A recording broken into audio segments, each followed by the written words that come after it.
It's Top 5 Tuesday here on Main Street Sports Today, presented by the Tennessee Orthopedic Alliance of Columbia. I'm Maurice Patton, along with Wade Neely, as we come to you from the Lee Company studios of our respective homes. We've got Columbia surrounded. Wade is down in Pulaski. I'm up here in Franklin, and it looks a lot nicer out today than it did yesterday, Wade. Yeah, weather is on our side today as it was up, it was down, it was up, it was down, and then it was down. It was real bad for us yesterday in terms of Mother Nature. Now, when you say it's on our side, I think, as long as we stay in the house. Because now that is true. It's a little warm, going to be warm the next few days. Kind of feeling bad for those guys. Well, those folks going through fall sports preparations at the high school level, because it's a little toasty out there, and doesn't sound like there's any signs of relief coming anytime soon. But for you all listening, watching, kind of get a 2-hour reprieve if you stay in the air conditioning and listen to us opine on sports topics of local, regional, and national import. So should be a fun show. Looking forward to this next couple of hours. In our second segment, it is Tuesday, and so we will be joined, as we usually are on Tuesdays, by the Blue Raider voice, Chip Walters. And as Wade pointed out off air, it's kind of play-by-play Tuesday here, because in the next segment, we will be joined by the voice of the Vols, Bob KESLING. Had a big honor bestowed on him this past weekend, and we will talk a little bit more about that, as well as about, obviously, Tennessee athletics. So looking forward to visiting with Bob here in the next segment. Again, we'll be talking some Braves, some Astros, and some Major League Baseball trade deadline activity. So stick around for that. Also, little NFL action. Preseason camps are underway. Wade, you know that we're about 48 hours from football. Now, it's not necessarily meaningful football, but there's actually going to be football on TV to watch, where they'll be keeping score and all that stuff Thursday. Yeah, crazy to think about. And I can't find it right off the top of my head, but yeah, starting Thursday, basically this is the last Thursday without football until like Valentine's Day or something of that effect. So yeah, it's time, baby. We're ready. Apologize to your other halves right now. Yeah, and keep the couch references handy. Because we'll be posting up on the couch because games will be plentiful here in the next couple of days. Also got some Olympics to talk about, obviously. Things are heated over in Paris. They're particularly heated on the tennis court earlier today, it seems. But yeah, a lot going on over there. We'll be getting into that some. And speaking of heat, got pretty hot in Freedom Hall last night. We'll talk more about that as well. It's Top 5 Tuesday, as we mentioned. And kind of been holding off on this one a little bit, but on the 4th of July, while Jody and I were being lazy, we watched a little bit. Well, we didn't watch a little bit. We watched Beverly Hills Cop 4. And it was significantly better than I'd anticipated, thank goodness. But Wade and I are going to give you our top 5 Eddie Murphy movies. I don't know if BHC 4 will show up or not, but there will be some reference to it. So looking forward to that. Wade, what other thoughts do you have for us here early on a Tuesday afternoon? Man, you mentioned Top 5 Tuesdays, always fun. That'll be an exciting segment. And our buddy Scott Stewart is the resident. He's an Eddie Murphy fanatic. So I told him that was our top 5. He said, buddy, I'll have the popcorn and be dialed in. You mentioned the Olympics. Mo, this is not hyperbole. I literally held an Olympic silver medal in my hands about 40 minutes ago. And I had lunch with an Olympic silver medalist as Rose Powell, the former UT Southern / Martin Methodist volleyball coach, was in town speaking to a group here today. And so caught up with Rose and she brought the medal, and she told some stories about her trip to the Olympics in '84. She said a few words about the Olympic Village that really don't need to be repeated, but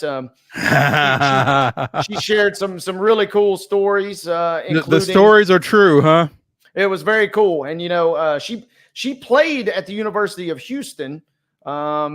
And it was really neat because she mentioned Carl Lewis being on campus. She mentioned Hakeem Olajuwon being on campus, but she never finished her degree because she ended up playing professionally after her Olympic exploits. And then she got into club coaching, kind of just really didn't see the need to have that degree at that point. And she didn't receive her degree until the year 2000 when she graduated as the coach at Martin Methodist College. So very, very cool. She's got a lot of love for Pulaski, and it was always a treat to catch up with her. And yeah, held a silver medal in my hands about 40 minutes ago. I'd like to have held the gold. I ain't gonna lie, but I mean, sometimes you just got to settle for silver. Silver's better than nothing.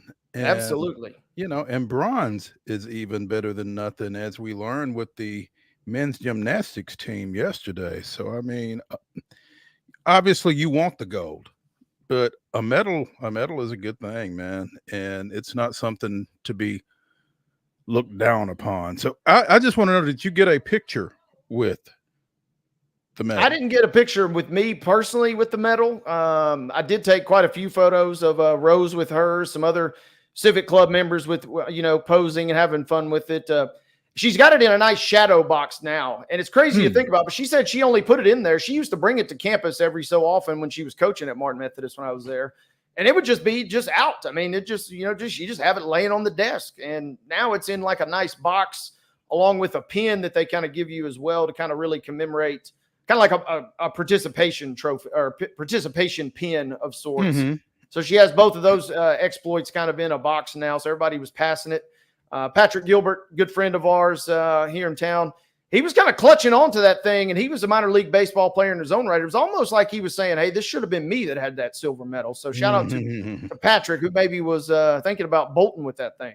Well, and I'll tell you what, having it in a shadow box rather than just out loose probably makes it a little bit easier to keep up with, or a little bit harder for someone else looking at you, Patrick Gilbert, to get out with. So, maybe this was a good move for Coach Powell to kind of put it in something a little bigger.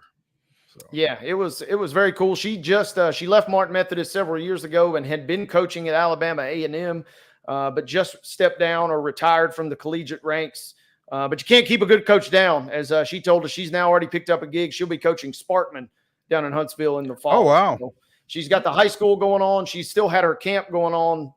Even back to her days at Martin Methodist, she's been a big club presence in Huntsville. So she has a lot of love for Pulaski. And, man, it was cool to see her. And this was the craziest story, Mo, and I know we'll get into the rundown after this. But she's referencing her career at Houston, and she talks about her college coach after her junior year went to LSU, and someone's phone goes off in the crowd. And it's right beside me, but it's not my phone. I'm like, ooh, thank goodness. And she has voice capability on the phone, and it says this person's name, and it's Rose's phone, and it was her college coach that was calling her while she was speaking. And everybody's calling from Baton Rouge, huh? I mean, yeah, presumably long retired, but was still calling. And she kind of, we all got a big chuckle out of that, but she says, hey, it's not that big of a deal. We talk every day still to this day. And so was just calling to check in. But yeah, the phone rings and says the name. And she's like, I'm not even kidding. That's my college coach. And it was in the middle of the story. So it was a lot of fun. And we had already wrote a story in the Pulaski Citizen about her. But we'll have another one coming as well about this particular event in next week's edition. So it was so good to see with her. She's a great lady. That's awesome. And you mentioned that she is now back on the coaching sidelines down at Sparkman, and unrelated, but related, folks coming out of retirement, returning to coaching. News late last week over the weekend, former Loretta baseball coach Gary Lamb, who stepped down right at the end of the COVID-riddled 2020 season as the Mustangs coach, is apparently back in a dugout. Specifically, he has taken over the program at Muscle Shoals High School. So, you know, it's nice to see these experienced and successful coaches kind of taking a little bit of a break, realizing, hey, I miss it. I still got something to give. I'm going to give it. And so kudos to Coach Powell and to Coach Lamb for jumping back in the saddle and being willing to pass that knowledge along to, a new generation of kids and assistant coaches and that kind of thing. And I will tell you that Sparkman and Muscle Shoals will be better off for having Rose Powell and Gary Lamb involved in their athletic departments. So congratulations to both of them. As you mentioned, Wade, we can go ahead and get into yesterday's results and today's schedule on the very, very short rundown. This is the Rundown. Don't blink, folks, but here's the rundown. Schedule to come, but first, results from last night. Major League Baseball scores of interest. The Pirates defeating the Astros last night 5-3. Late comeback bid for Houston was not to be. And again, 5-3 was your final there. A final between the Brewers and the Braves. It's 8-2, and the Brewers take 8-3. There we go. Late correction there. 8-3. You don't want to short the Braves a run there, as the Brewers do get a win to open up that series to cap yesterday's MLB scores and our scoreboard. Absolutely. MLB schedule for today. Both games at 7:10 at Minute Maid Park. It'll be Pittsburgh and the Astros continuing their series. You can see it locally on MLB.tv. Braves and Brewers will continue their series from American Family Field up in Milwaukee. Again, that's a 7:10 first pitch. You can see it on Valley Sports South. And in minor league baseball action, the Nashville Sounds open a 6-game series down in Lawrenceville, Georgia, taking on the Gwinnett Stripers 1P. First pitch is at 6:05 p.m. Nashville time. That, ladies and gentlemen, is your rundown.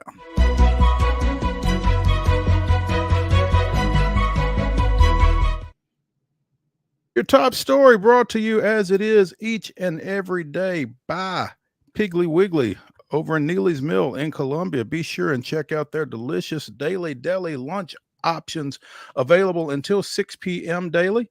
Also, check out their hand-cut meats, and everything is cost plus 10% at the cash register. Piggly Wiggly, Neely's Mill, Columbia, bringing you today's top story. Wade and I were down at First Horizon Park last Thursday for a press conference regarding Home Run Derby X, which will take place at First Horizon on August 31st. We told you that they have 12 individuals that will be participating in a 4-team competition that'll be bracketed, 2 semifinal matchups, a championship matchup. Well, now we know who is on what team. That was announced earlier today, and you can go to the website at NashvilleSounds.com for more information on this event. But Team Sounds will consist of 12-time All-Star, 2004 World Series MVP, he of 555 career home runs, Manny Ramirez. Speaking of home runs, Jocelyn Allo, who hit an NCAA record 121 home runs while winning USA Softball Collegiate Player of the Year twice at Oklahoma University. And Kyle Bowers, a Sounds season ticket member, or a season ticket holder, I guess, who played collegiately at Iowa Western Community College. Those are your Team Sounds members. Team Hit City will be led by Andrew Jones, 5-time All-Star, Atlanta Braves Hall of Famer, should be a Major League Hall of Famer, 434 career home runs. He will be joined on Team Hit City by Mia Davidson Smith, whose 92 home runs during her career at Mississippi State are a Southeastern Conference record.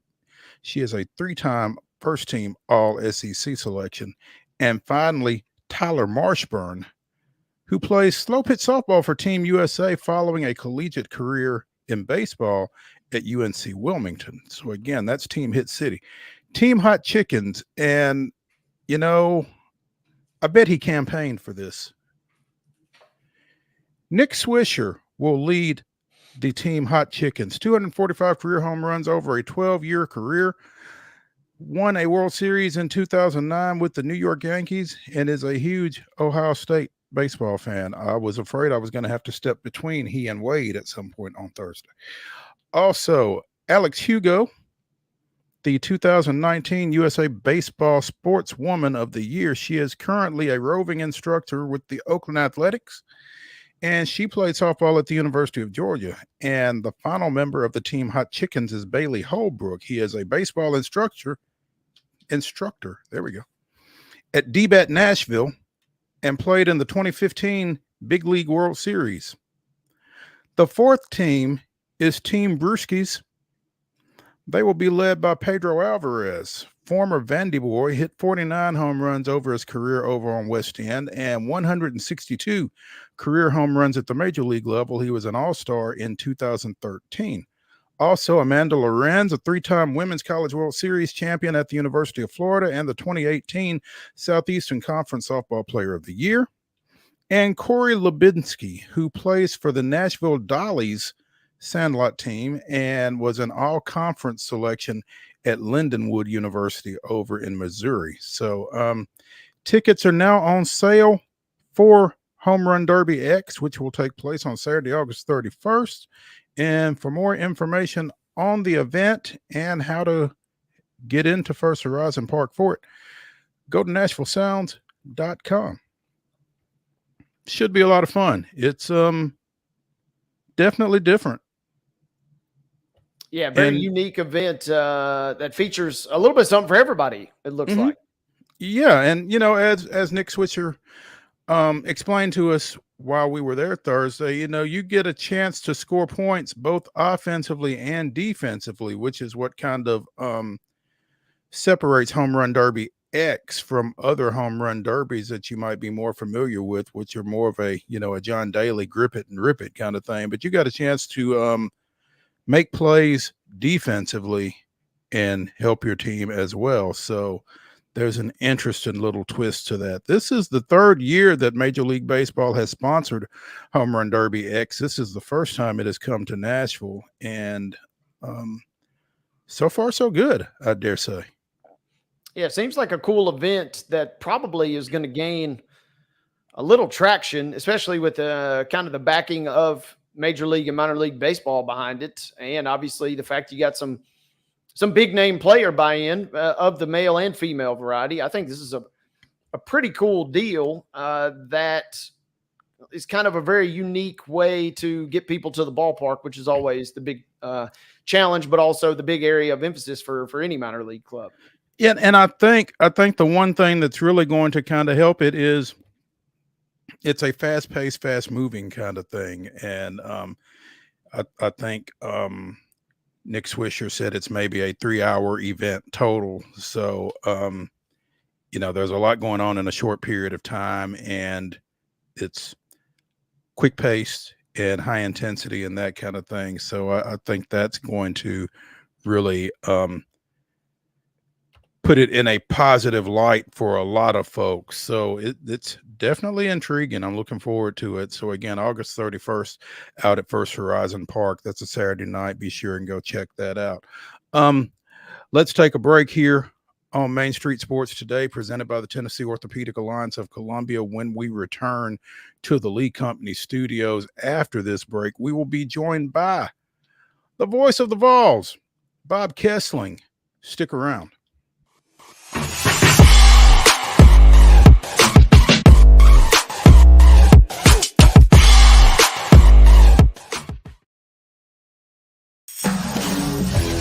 We thrive under the lights. A city of performers, putting on one heck of a show.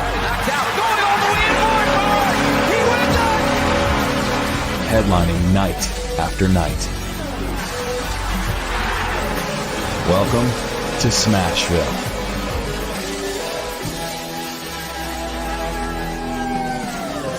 Whether you're an athlete or a weekend warrior, when it comes to your performance, don't settle for anything less than excellence. We're proud to announce that Mid-Tennessee Bone and Joint Clinic is now Tennessee Orthopedic Alliance of Columbia, where we are redefining sports medicine and orthopedics. Tennessee Orthopedic Alliance's team of expert sports medicine physicians understands the unique demands of your body. TOA Columbia specializes in personalized orthopedic care, offering state-of-the-art treatments for everything from sports injuries to joint replacements. Learn more at toacolumbia.com. Custom Stone Handler supplies over 600 distributors and suppliers with quality stone products. Along with River Stone, we produce and distribute over 100 building, landscape, and other bulk products. Our goal is to provide quality products, service, and partnerships to ensure our customers' success. We firmly believe that the measure of any person or company is how they treat other people and customers. Give them a call at 931-490-4990 or visit CustomStonehandlers.com. Nashville Sounds Baseball is back in Hit City for the 2024 season. Spend your nights and weekends at the ballpark with weekly giveaways, fireworks shows, throwback deals, live music, and more. Top talent will take the field at First Horizon Park against the AAA Minnesota Twins, Baltimore Orioles, Atlanta Braves, St. Louis Cardinals, Cincinnati Reds, and more. Tickets start at just $10 and are available now at NashvilleSounds.com. We will see you in Hit City. With Lee Company technology, the best handymen are hands-off.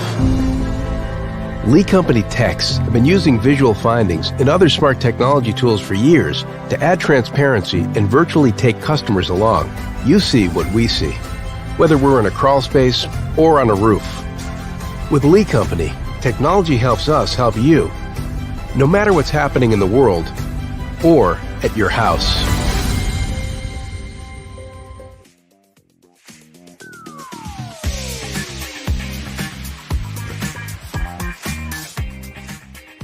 Five Tuesday continues here on Main Street Sports Today, presented by the Tennessee Orthopedic Alliance of Columbia. I'm Maurice Patton, along with Wade Neely, coming to you from the Lee Company studios of our respective homes, and we are now joined by one of the latest members of the Tennessee Radio Hall of Fame, the voice of the Vols for more than 3 decades, Bob KESLING, joining us here on Main Street Sports Today. Bob, good afternoon. Maurice, always good to talk to you. Good to see you again. Good to see you, man, and congratulations, man. You know, when you hear about halls of fame and induction classes and that kind of thing, you know, we've talked to Brad Willis with the Tennessee Sports Hall of Fame. You know, you talk to other folks that are associated with various halls of fame, and invariably there is somebody that you hear is going into a hall of fame, and your reaction is, how are they not already in? Well, one of my deals was I was on the board of the Tennessee Radio Hall of Fame for a long time, and then there's a waiting period when you come off the board. So really, this was the first year I was actually eligible. Okay. But still, it's an honor whenever you get in, and absolutely. And I was happy to serve on the board. I'll probably get back on the board now when as things are kind of slowing down. I get a chance to really try and help. And there's Mike Keith, and that's Bill Williams in the middle, my longtime anchor at Channel 10, the news anchor. He was the Walter Cronkite of Knoxville News for a long time, about 30 years or so.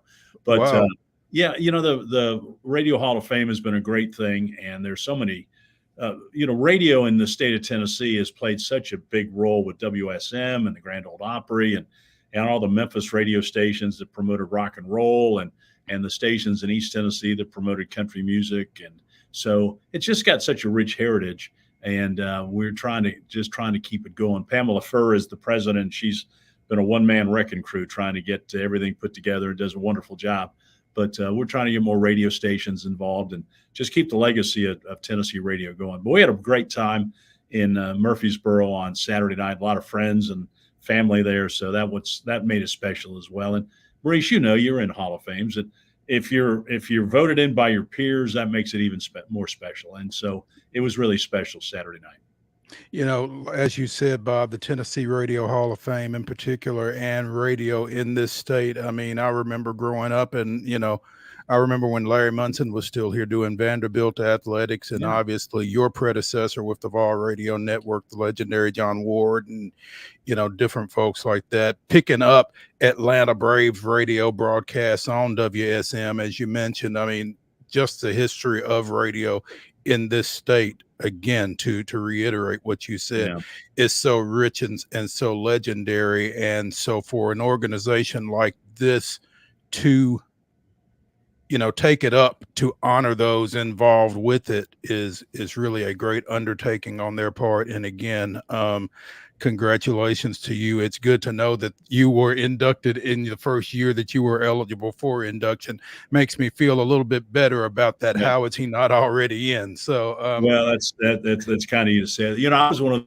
those kids when I was growing up. When I grew up in Ohio, and I'd go to bed at night and I listened to the Reds game. And as soon as the Reds game was over, I had my transistor radio under the pillow, and I had to go see how the Cardinals did because the Reds had to get the Cardinals. Then you switch it over to hear Bob Prince doing the Pirates on KDKA. And so I'd fall asleep every night with the transistor radio on underneath my pillow. Same thing in basketball.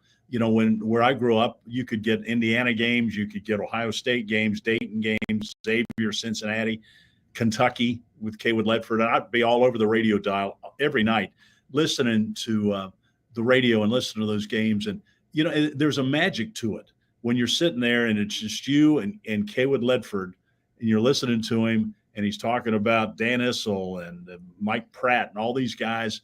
And it's just special. Radio always has play-by-play on radio just has that special feeling and a magic to it. And that's what makes it so much fun to do it.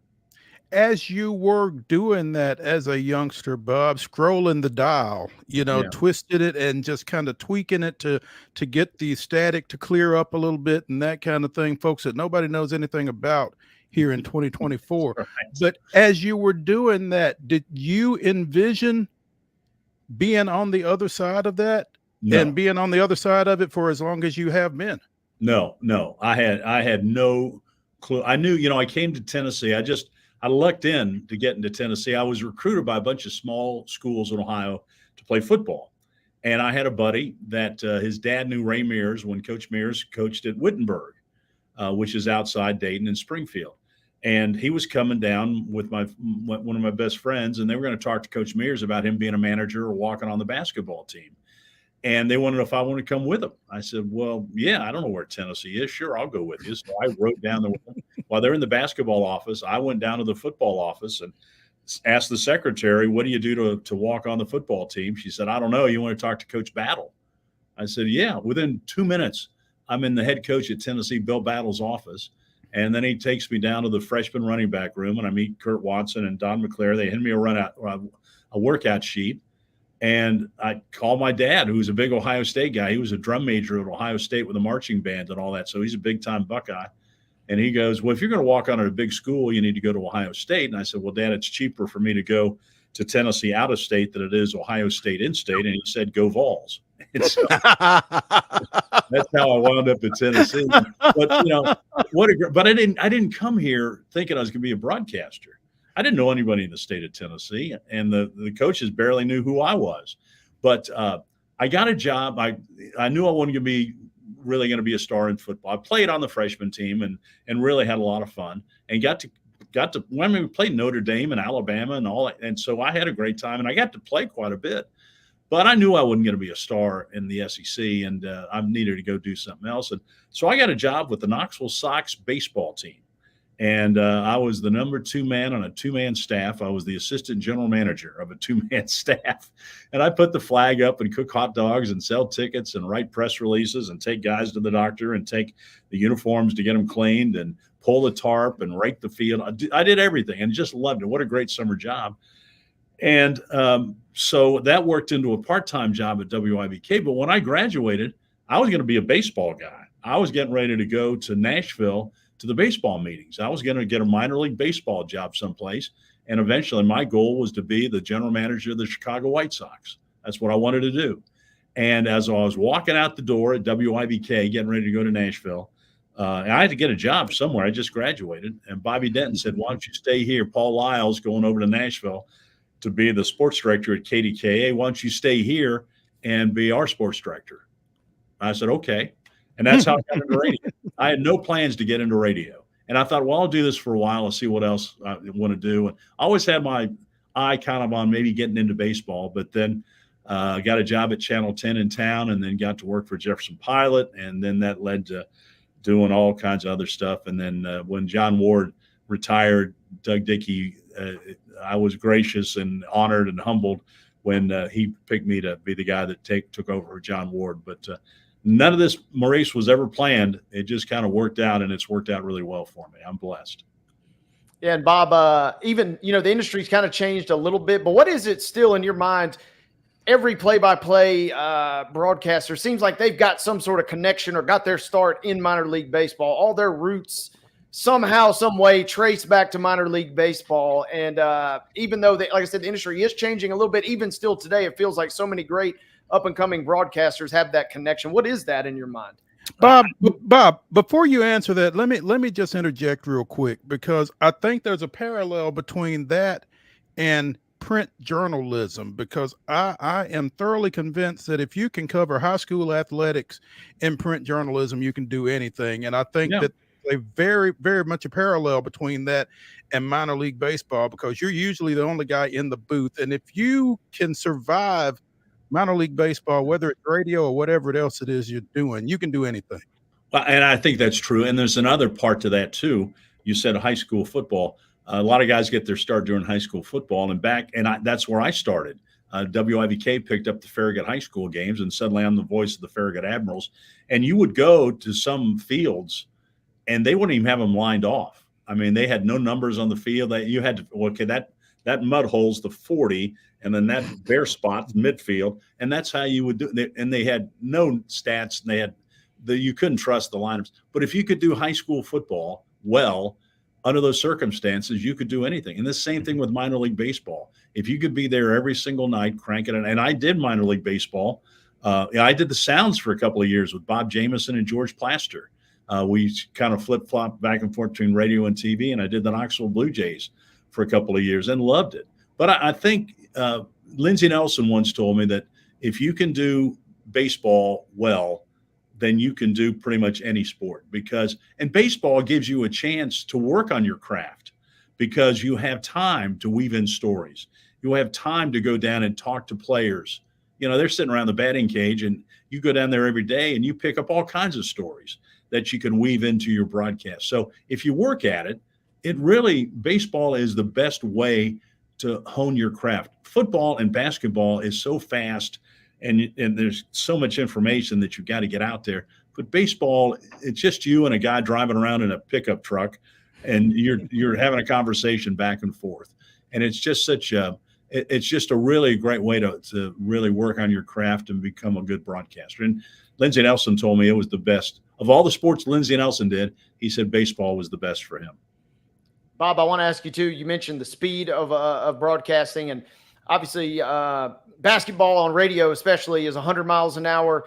Football to me feels like the perfect cadence, but I'm not calling Josh Heupel football. Walk us through that process, because I mean, it's warp speed. Yeah, give the listeners and viewers a kind of paint that picture, if you would, for us. I told Pat Ryan the other night, I said, we're cutting your payback, but we're going to pay you by the word, and you're not going to get many words in edgewise. It just goes. You have to really concentrate. That's the thing about it. You've got to see who they're substituting, if they're substituting, how fast and how they're lining up. You got to worry about down and distance. You got to worry about time. You got to worry about all the fundamental things that you need to do, but you got to do them 3 times as fast. And that's what makes it challenging. But it's fast. It's exciting. The games go by quick, and they're explosive. I mean, you don't have to worry about the game being 9-7. I mean, it's going to be more like 69 to 47, one of those type games. But his offense is exciting, but it is challenging to make sure that you get in a rhythm and get in a pace. And it's much more difficult to do those games than it was doing games back in the 80s when they're handing the ball off to Herschel Walker 30 times. Bob KESLING, the voice of the Vols, joining us here on Main Street Sports today, presented by the Tennessee Orthopedic Alliance of Columbia. That's 2024 Tennessee Radio Hall of Fame inductee, Bob KESLING. And Bob, you talk about calling Josh Heupel games, and how easy or how hard is it to have a color guy there? Because again, with so much action going on and being able to lay out, there's not a whole lot of time for you to lay out for your color guy to jump in with any insight there. I mean, how does that dynamic change with what they do offensively?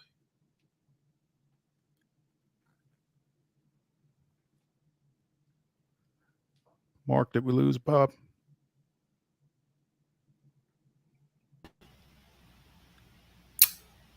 I'm not sure what happened. It looks like he froze up. Yeah. He was shuddering just thinking about the. Yeah, maybe I stumped him. I don't think I did, but maybe we can get him back. But Wade, you talk about that dynamic of what he does, and also he does basketball as well, and the dynamic with the way UT plays and gets up and down and that kind of thing, I would imagine is really challenging for a play-by-play guy or for a radio broadcast crew as well. Hoping we can get him back on and kind of delve a little bit more into how the job changes, depending on what the teams that you're calling are doing as far as that type thing goes.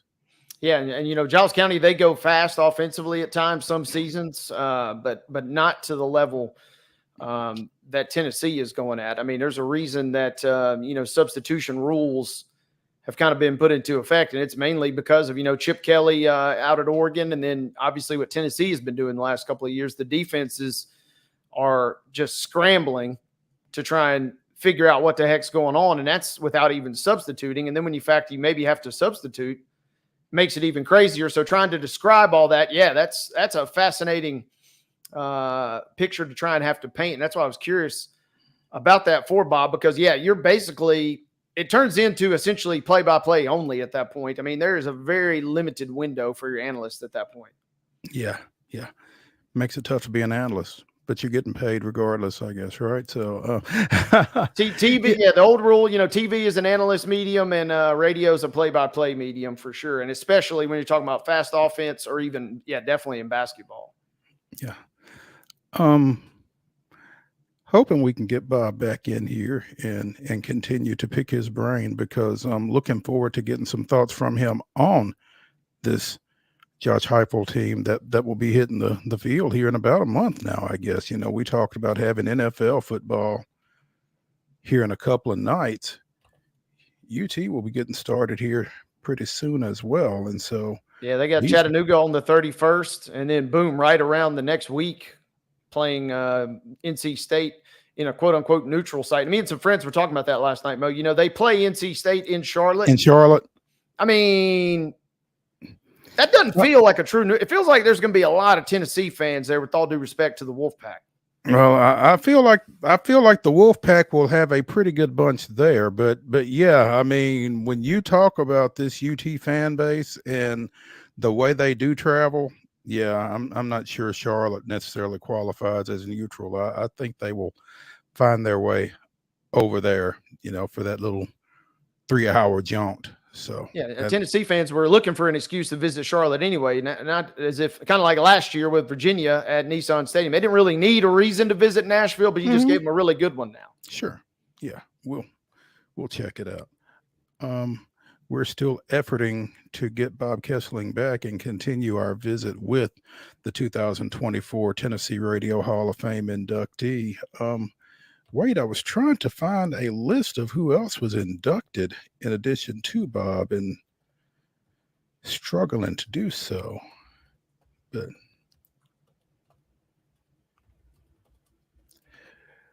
obviously great to see him go in. If we can't get it, we know that Chip can fill us in. Yeah, Chip was, I'm sure, on hand for the festivities on Saturday. Here we go. The 2024 career class nominees celebrating living inductees included Steve Bowers from Jackson, Ted Gunnar Owsley, Sharon Kay from right here in Nashville, and Bob KESLING. Okay, that was the career class. And then there is a legacy class as well. These individuals were recognized posthumously. Fred Cook and John Powell from WREC in Memphis. Joe Case from Jackson's WJAK and Nashville's Hippie Radio. Fast Freddie Harvey from WVOL in Nashville, and also from Nashville, Buzz Benson. So it sounds like it was a really great night Saturday over in Murfreesboro for this Hall of Fame induction ceremony. And it's like you and Bob both said, I mean, this state has had such a long legacy of radio, really in general, obviously, in terms of all facets of music, but especially in terms of sports play-by-play. I mean, go from John right in, I mean, Lindsey Nelson, obviously, but then go right into John, right into Bob. I mean, just the University of Tennessee alone has had that outstanding pedigree. And then you throw in guys like Mike Keith along the way, throw in guys like Mickey Dearstone, and was really wanting to see what kind of practical jokes that Bob had really pulled, because we talked with John Wilkerson a couple weeks ago, and he said he was the king of the practical jokes. So, I mean, Tennessee alone has got a great reputation. We're proud of our guest that we've got coming up in the next hour as well. He does a great job with Middle Tennessee. So, I mean, this is a rich state just from radio, and that's still, we're still talking about that in 2024. This is still kind of a cherished and beloved medium, even in this new age that we're kind of in, of ways to consume games. It really is. And that's, it's good that you make that point, because even though, again, folks aren't kind of tweaking the dial to make sure they've got just the right reception, people are still, syncing television broadcasts and radio broadcasts and that kind of thing to try to consume it that way as well. So we hope we've got another connection with Bob KESLING here. Bob, hey, there you go. You got me.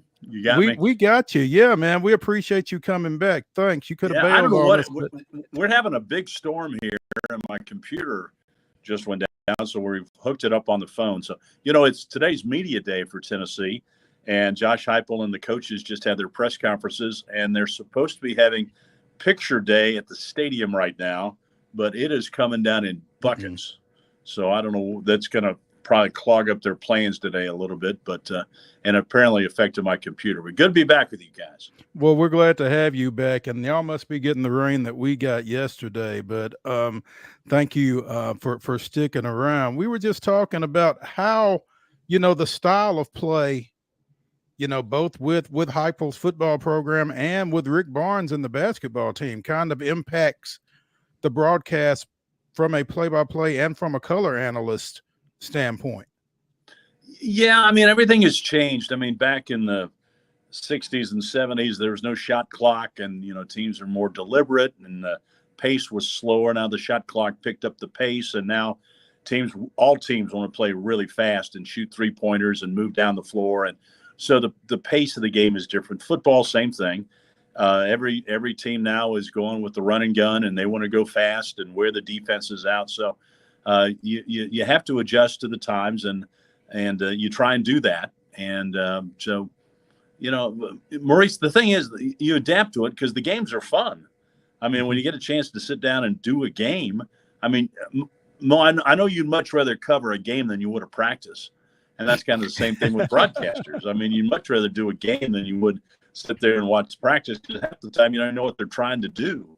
And so you're just kind of sitting there watching and trying to get a beat for other players on those type things. But it's the only thing constant is change, and the style of plays change, and the way that the teams go at it. And it's a copycat sport, and all the teams copycat each other, and they want to use the latest, greatest, and that's kind of the way you go about it. Bob KESLING, the voice of the Tennessee Vols, joining us here on Main Street Sports Today, presented by the Tennessee Orthopedic Alliance of Columbia. Bob, when you are in that seat, you are a celebrity, and the saying goes from Memphis to Mountain City. You know, again, what is that like for you to be universally recognized across this state? You know, Lindsey Nelson, who I keep going back to Lindsey Nelson, who He's a good one to go back to. Yeah, when he retired from doing the Giants and the Mets, and I'd met him a couple of times. The first time I ever talked to him, Tennessee was playing Notre Dame in 1979, and my assignment was to get a pregame interview with him. And I tracked him down. He was in New York City. He was in a phone booth on Broadway. And that's where we did my pregame interview with Lindsey Nelson on Wednesday before the Tennessee Notre Dame game. But, you know, Lindsey was in, I think, 16 or 17 Hall of Fames. He was one of the greatest broadcasters that was out there, covered every single sport. And he ended up, of course, he did the Mets. Everybody remembers him doing the Miracle Mets. But he actually retired doing the San Francisco Giants because he wanted to live in San Francisco for a couple of years. So he did the Giants, and then he retired, and he moved back to Knoxville. And he lived up on Cherokee Bluff, overlooking the campus. And he said every morning he'd get on out in the balcony of his condominium overlooking the campus, and he'd get his newspaper and a glass of orange juice. He would salute the general and sit down and start his day. But I got to befriend him because he would come to Channel 10 where I was working. And he did these things called Lindsey at Large, which were like Andy Rooney segments, if you remember him from 60 Minutes, when he did these 3 minutes or 4 minute deals. And Lindsey did these things for Channel 10 called Lindsey at Large. And it wasn't about sports. It was about, why is Gay Street named Gay Street? Where's General Neyland buried? What about the organ at the Tennessee Theater? All stuff that was so interesting. He did it in one take. And he did it 3 minutes, and you could set your clock to it. I mean, it was amazing. Every one of them was 3 minutes, and he just did it. And then he'd finish and said, "Have a good day," and then he'd go away. But can you imagine being 29, maybe something like that, just a young broadcaster, and you walk into your office at Channel 10 in the afternoon, and Lindsey Nelson is sitting there reading the newspaper? If you don't learn something from that, and he taught me a couple of things that I've always remembered. One was, don't worry about the money. When you get good enough, they'll throw it at you. And he said, also told me, you're not worth a flip until you've been fired at least once. And I said, well, Lindsey, that's easier for you to say. You've never been fired. He said, no, I was fired 3 times. He said, I got fired at Liberty Broadcasting, got fired at WCBS in New York, I got fired one other place. He said, but getting fired is not a bad thing because it makes you figure out why you got fired. Don't be mad at the guy who fired you. Be mad at yourself and figure out why you got fired. There was a reason they fired you. You need to figure that out. And he also told me in one of our many talks, he said, you're going to, in your business, in this business or any business, you're going to get one break. You're going to get one break. And are you ready for the break? Have you worked hard enough? Have you prepared yourself? Can you, when you get that break, can you knock the door down? And that was always in the back of my mind all the time. And just, it motivated you to try and work hard every day to try and get better. And so Lindsey Nelson was just, one of his trademarks, and people, of course, he's from Columbia, Tennessee. People know that from that part of the middle state there. But his trademark was one of those god-awful looking sport coats. I mean, he had closets full of these ugly sport coats. And so I went up to his condominium up there on Cherokee Bluff, and he walked me through and showed me a bunch of his sport coats. And he showed me this one that was green and paisley and just god-awful. And I said, where'd you get this one, Lindsey? He said, well, I was going through the garment district in New York and walked by this drapery store, and I saw that piece of material in the window, and I asked the proprietor, could you make that into a sport coat? And the proprietor said, yes, but why? And he said he would wear it to a Mets game in the afternoon, and then he'd wear it to the Met Opera at night, put on a bow tie and go to the Mets. It was a very versatile sport coat. But I just had great mentors with John Ward and Lindsey Nelson and Bill Williams at Channel 10. I was really fortunate to get some guys that took time out to nurture you. John Ward was a guy, he would let you make a mistake, but you don't make the same mistake twice.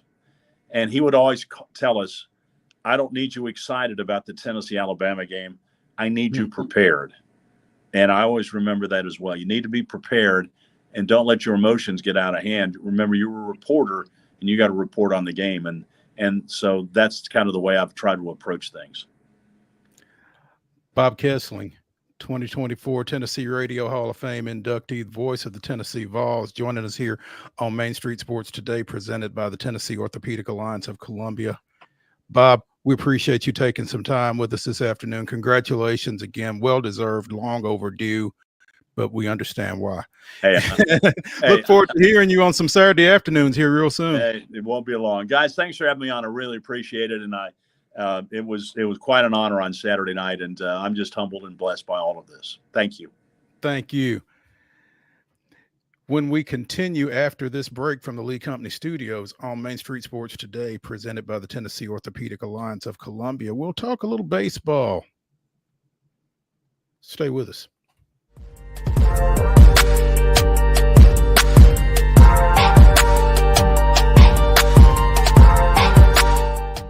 Nashville Sounds Baseball is back in Hit City for the 2024 season. Spend your nights and weekends at the ballpark with weekly giveaways, fireworks shows, throwback deals, live music, and more. Top talent will take the field at First Horizon Park against the AAA Minnesota Twins, Baltimore Orioles, Atlanta Braves, St. Louis Cardinals, Cincinnati Reds, and more. Tickets start at just $10 and are available now at NashvilleSounds.com. We will see you in Hit City. Whether you're an athlete or a weekend warrior, when it comes to your performance, don't settle for anything less than excellence. We're proud to announce that Mid-Tennessee Bone and Joint Clinic is now Tennessee Orthopedic Alliance of Columbia, where we are redefining sports medicine and orthopedics. Tennessee Orthopedic Alliance's team of expert sports medicine physicians understands the unique demands of your body. TOA Columbia specializes in personalized orthopedic care, offering state-of-the-art treatments for everything from sports injuries to joint replacements. Learn more at toacolumbia.com. With Lee Company technology, the best handymen are hands-off. Lee Company techs have been using visual findings and other smart technology tools for years to add transparency and virtually take customers along. You see what we see, whether we're in a crawl space or on a roof. With Lee Company, technology helps us help you, no matter what's happening in the world or at your house. Jones & Lang Sporting Goods here in Columbia has been outfitting teams, officials, and anybody else from T-ball to college for 50 plus years. Be sure and check them out at 931-388-8060 or online at jonesandlang.com. Jones & Lang Sporting Goods, the look of a winner. Zion Christian Academy, zioneagles.org or 931-388-5731. You can schedule your appointment. Go tour their campus. It is beautiful over there, and you're definitely going to want to see it. Again, it's zioneagles.org. Give them a call, 931-388-5731, and schedule your tour today. Custom Stone Handler supplies over 600 distributors and suppliers with quality stone products. Along with River Stone, we produce and distribute over 100 building, landscape, and other bulk products. Our goal is to provide quality products, service, and partnerships to ensure our customers' success. We firmly believe that the measure of any person or company is how they treat other people and customers. Give them a call at 931-490-4990 or visit CustomStonehandlers.com. Piggly Wiggly, located in Neely's Mill Shopping Center, is Columbia's locally owned and operated Cost Plus 10 grocery store dedicated to serving the community with low prices and smiling faces. Piggly Wiggly offers fresh, hand-cut meats daily as well as daily hot plate lunches from their deli counter. You're certain to see smiling faces and a helping hand when you're here at Piggly Wiggly. Come by and check out our fresh produce, high-quality meats, and more. Down home, down the street, we'll see you at the Pig.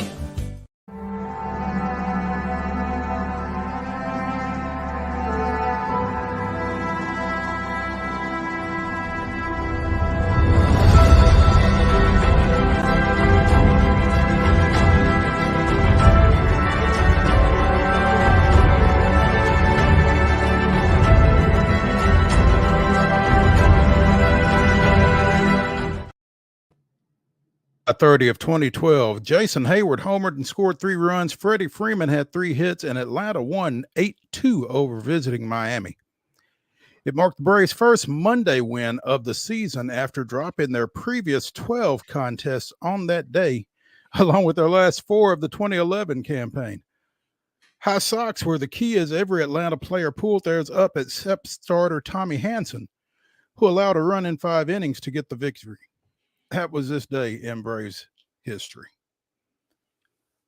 Never on Monday, apparently. Yeah, a lot of bettors lost some money that day. Yeah. After they were following the trend. Yeah, I mean, they had lost 12 straight Mondays. Why would they not lose on the 13th, huh? Well, but if you had that inside info about the Sox, yeah, then you might have backed off, I think, a little bit because switch the mojo up. Check with the equipment manager. Absolutely. Yesterday was another fruitless Monday for the Braves. Didn't start out that way. Home runs by Marcell Ozuna and Orlando Arcia, and a fantastic start in his first by Grant Holmes. Goes 5 innings, gives up 1 run, strikes out 8, including the first 6 outs that he recorded. But Uncle Jesse, of all people, giving up a 3-run homer that turned the game, and Milwaukee never stopped from there, winding up with an 8-3 victory, and it was only 8-3 because of a Sean Murphy home run in the 9th. So that was a tough one to swallow for Atlanta last night, but they got some news after the game as a couple of key parts from their 2021 World Series championship will be coming back. Jorge Soler and Luke Jackson coming from the Giants to the Braves in exchange for, speaking of 2021 postseason heroes, Tyler Matzik and minor league third baseman Sabin Ceballos heading west. So, it'll be interesting to see just how these two managed to impact the Braves roster. Soler, obviously the World Series MVP back in 2021 with that home run that he hit in Game 6, has really picked up his game here in the second half for the Giants out of the leadoff spot. So I assume that's where he will slot in for them. Luke Jackson was pretty much nails throughout his career as a reliever for the Braves, and can help shore that up. But I'm still not sure, that everything that the Braves need addressing has been addressed. I mean, I don't know if they still go get a middle infielder to try to address, Ozzie Albies' absence, because as much as you wanted Nacho Alvarez to be an impact player, that has not been the case. And with this offense playing the way it is right now, you just can't introduce more holes into that lineup. So it's coming up on 3:00. We are 2 hours away, I guess, from the deadline, and I don't think Alex Anthopoulos is done. He's just getting warmed up, you're thinking? I think he's got to do something here in this next 2 hours to give these guys a chance to make a run. Houston made a move. Interesting move. Yeah, picked up left-hander Yusei Kikuchi from Houston in exchange for the guy who was scheduled to start yesterday's game for the Astros, Jake Bloss, along with a couple of other guys. And, the word is that Houston may have overpaid, but I mean, if this helps them win an AL West championship, I think that you're okay with it. Yeah, it was an interesting move because all the buzz coming into yesterday was that Houston was the team to beat for the Blake Snell sweepstakes. After they didn't get him in the offseason, looked like they might try and make a run at him at the deadline. And I suppose they could still be in those talks, but after this move yesterday, it seems like that may not be the case. And this is a guy in Yusei that's pitched pretty well, had a really good season last year, but kind of has not done so hot this year. And so you're wondering, maybe is that just a product of where he's at? Houston kind of seemingly overpaid for that. And the question is, Houston's banged up, of course, but they've kind of held their own in terms of their rotation. And so now you're wondering what happens when everybody comes back healthy, because I mean, there's a decent chance, kind of from what I'm reading and kind of just hearing on the web. I mean, this guy could end up potentially being in the bullpen by the end in terms of the playoffs, if it were to come down to that. So maybe for a rental, probably a pretty good of an overpay. It'll be, and then it'll depend on what happens, if anything else does happen in terms of their trades. But all in all, not a bad move, because they're kind of right in the mix right now, and you just at least got to take a swing at it, I suppose. Absolutely. Astros fell to Skeens and the Pirates yesterday, although Skeens did not get the decision, and he only had 6 strikeouts in 6 innings. But it gives him 103 in 13 starts. He's just amazing. Josh Hader gives up the game-winning home run in the 9th as Pittsburgh comes back to win that one 5-3. They continue tonight, 7-10. Bailey Falter going for Pittsburgh, Hunter Brown for the Astros. Also in Milwaukee, it'll be Bryce Elder going for the Braves and Joe Ross for the Brewers in game 2 of that series up there. So we will continue to keep an eye on this final couple of hours leading up to the trade deadline, and we'll probably have more news for you on that tomorrow. So be sure and check back. Hour number 1 of Top 5 Tuesday here on Main Street Sports Today, presented by the Tennessee Orthopedic Alliance of Columbia, winds down. When we come back to the Lee Company studio, we'll be joined by the Blue Raider voice, Chip Walters. Stay with us after the break.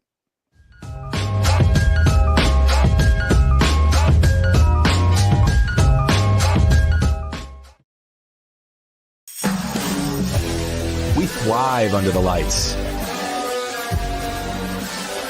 A city of performers, putting on one heck of a show. Headlining night after night. Welcome to Smashville.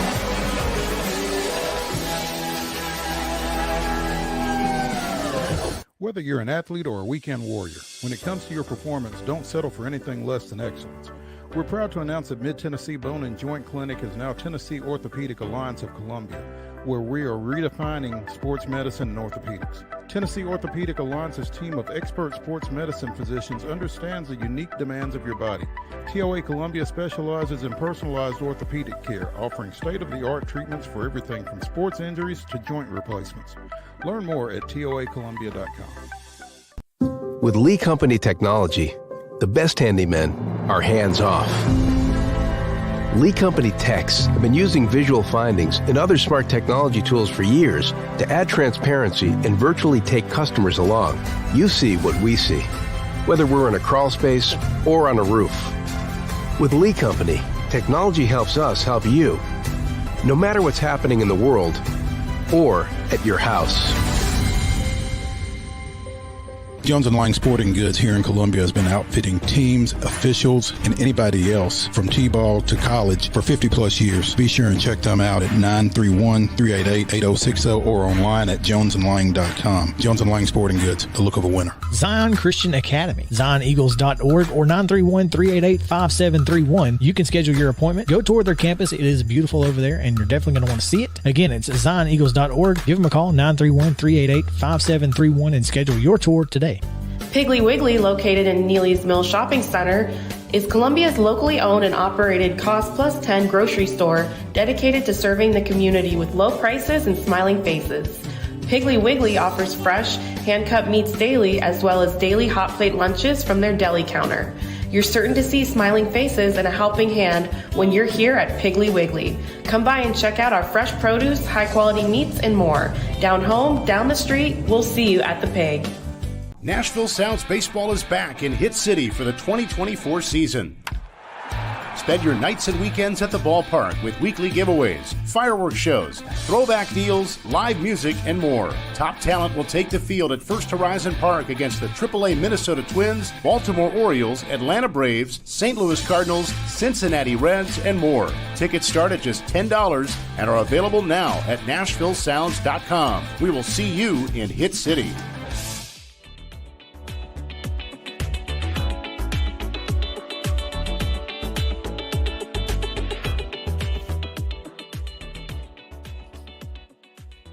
hour number 2 of Top 5 Tuesday here on Main Street Sports Today, presented by the Tennessee Orthopedic Alliance of Columbia, starts right now. I'm Maurice Patton. That's Wade Neely. In the final segment, we will give you our top 5 Eddie Murphy movies. Stick around for that. And let us know what you think. Anyway, we are now joined by the Blue Raider voice, Chip Walters, who it's good to know did not get blown away. Does Eddie Murphy Raw, does that count? I don't think it does. I think we're talking about actual dramatic. Movies. Yeah, dramatic turns, not their stand-up comedy movies. Although it's a full length, and it was on what was the other one he did that was Delirious. Delirious. That's right. Yeah, I saw. I actually those may be saw two of the Raw best ever. I actually saw Raw at the Murphy Center, Chip. Oh, did you really? Yeah. Roll Charlie around out there a little bit, Roll around. Oh goodness, let's not get started on that. Bring that gasoline on over here. Get out of here with that lighter fluid. Oh, no, that's a fire. Lord, Chip, stop Okay. it. But seriously, y'all had some stuff going on campus yesterday. Well, it was more than just campus. It was across town. Pretty nasty thunderstorm, and if you check the radar right now, there's a fairly nasty storm moving north to south. It looks like Murfreesboro may get the edge of it, but like Lebanon, Cookeville, Sparta, probably McMinnville, they're going to get hit pretty hard. But what came through yesterday afternoon, a little after 2:00, where I was at my office, was just like a nasty thunderstorm, and the wind got up a little bit. But out on Medical Center Parkway, I know someone who was out in a medical building out there, brick metal medical building, and said that when it hit out there, it shook that building.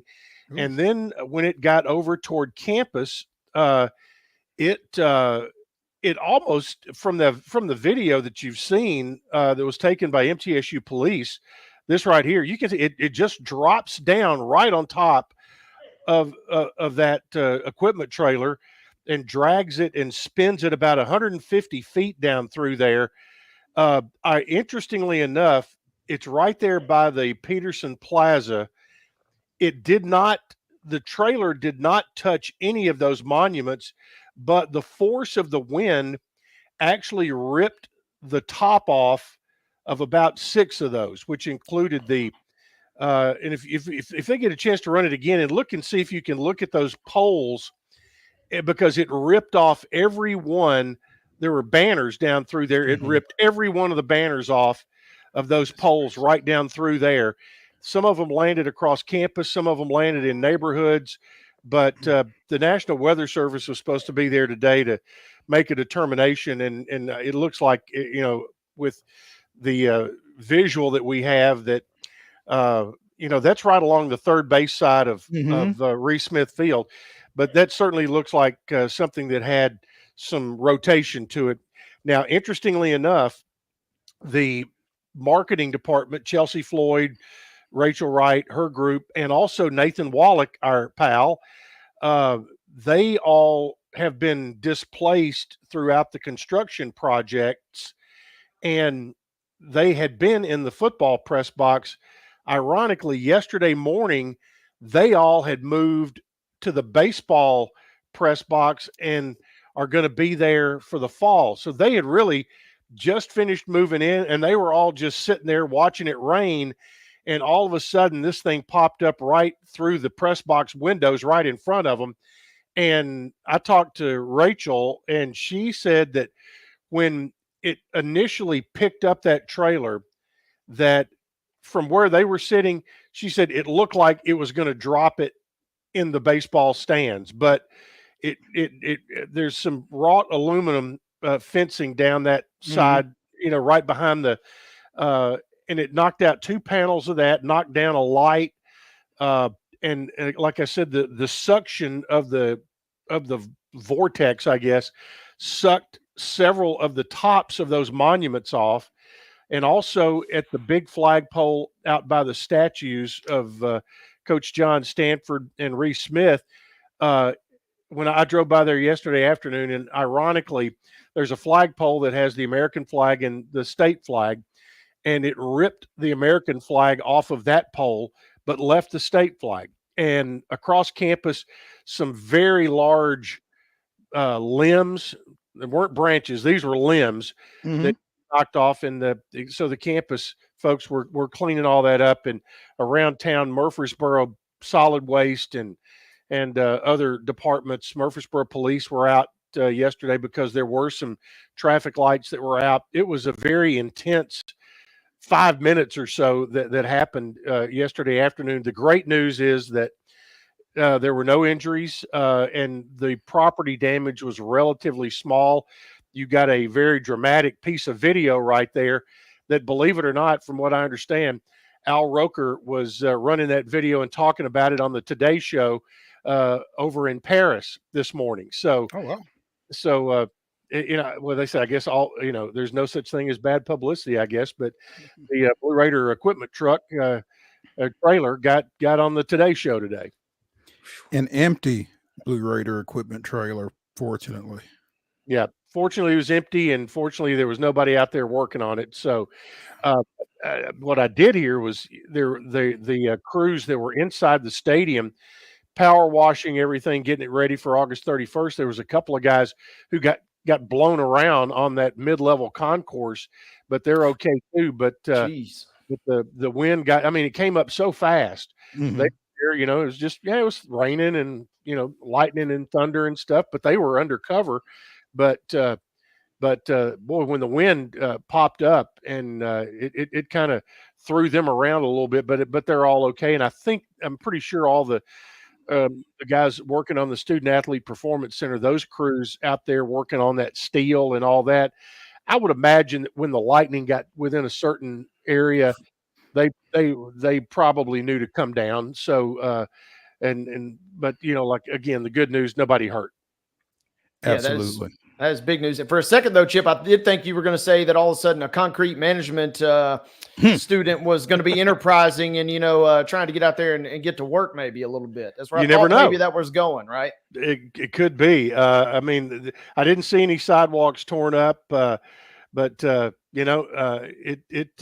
was there was some over near gate 4 of the stadium. There was some metal flashing that looked like had been ripped off the side of that building that's part of Floyd Stadium. So there's going to be some minor stuff to look at, and I'm sure they're checking roofs to make sure nothing had gotten peeled up and there were no leakage and stuff like that. But a couple of years ago down at Louisiana Tech, a tornado came through their campus and literally destroyed their baseball stadium. And so they had to rebuild from scratch. And so very mindful of that and also mindful of just how lucky we got yesterday. Absolutely. Chip Walters, the voice of Blue Raiders, or the Blue Raider voice, joining us here on Main Street Sports today, as he does virtually every Tuesday. Chip, we're getting close. Unless you don't, yes, yeah, we're getting close. We've got NFL football here in a couple of nights. What is going on, gridiron wise, on campus? Today is the actual report day. So check-in is today, this afternoon. There will be meetings all day tomorrow. And one thing that this staff has done is they have really done a good job, and they did this before spring practice as well.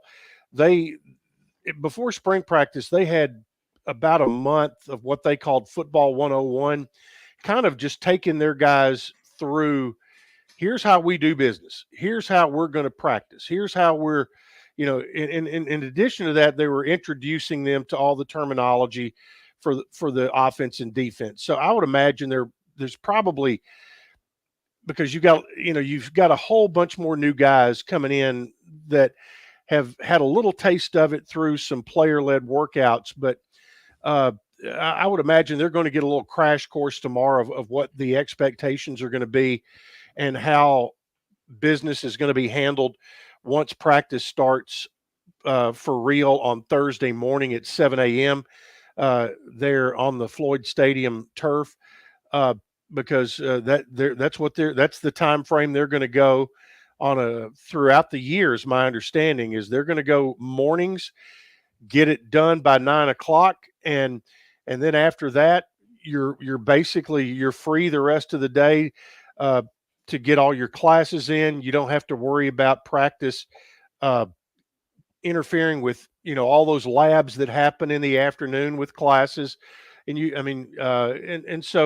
and from there, you're not racing to to eat dinner and all that. You're on a more of a schedule that's a little bit friendlier. Now, is getting out of bed at 5:30 a little more friendly? We'll have to see how that works. But I mean, it gives them added time for study hall and all of that, which the academic numbers have been really good anyway. So they've been taking advantage of that. So I think tomorrow will be a lot of how-tos, and then they'll get with it on Thursday out on the practice field. Chip, it's interesting. I was having a conversation with a friend earlier today regarding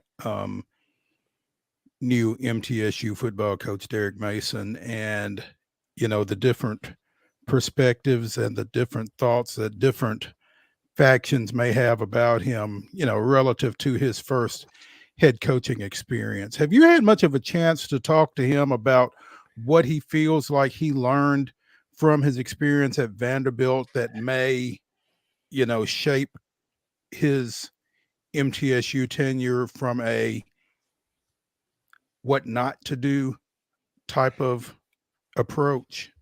Not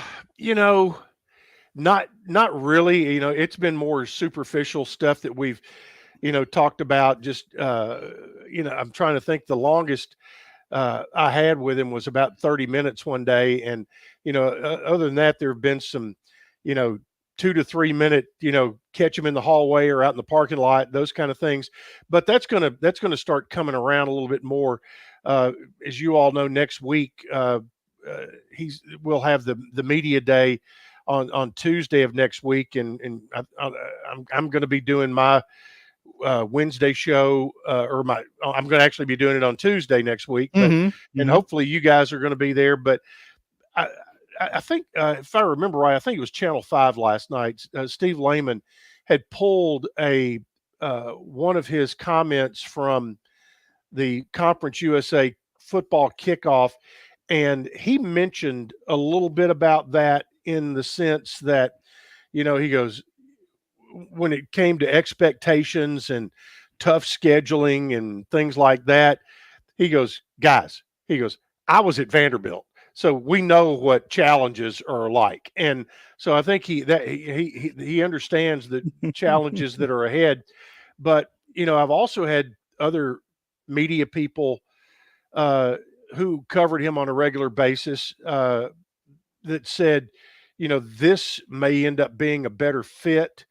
And also a better situation to where he may not feel like he has one hand tied behind his back all the time, and be able to fully, and feel like that you're in a conference to where you have a legitimate chance year in and year out to be in the thick of things. I mean, right now, Liberty and Western Kentucky are kind of sitting a little ahead of the rest of the pack, but everybody else is in.